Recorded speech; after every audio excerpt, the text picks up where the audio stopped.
La storia non è acqua e traccia chiaramente la storia di questo confine, che è un confine chiaro, sacro per noi veneti. Confine sacro, e per marcarlo lunedì mattina alle 11 il Consiglio regionale del Veneto si riunirà in sessione straordinaria sul posto al Museo della Grande Guerra di Punta Serauta, 2950 metri di quota, da raggiungere in funivia aperta solo eccezionalmente per l'evento.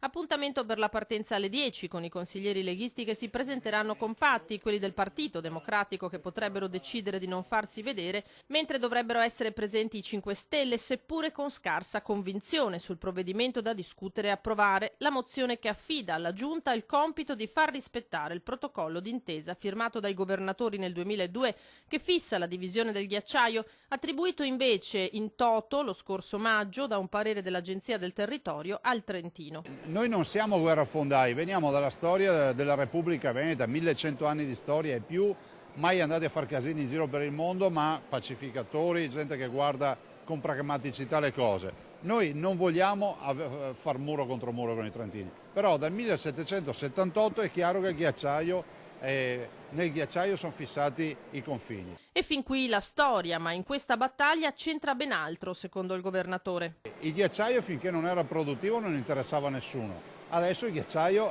è sport invernali, montagna estiva, ma anche sci estivo, e quindi è ovvio che quello che nel 1778 e successivamente era di interesse zero, oggi è interessante. Noi dobbiamo andare avanti però e difendere i confini del Veneto.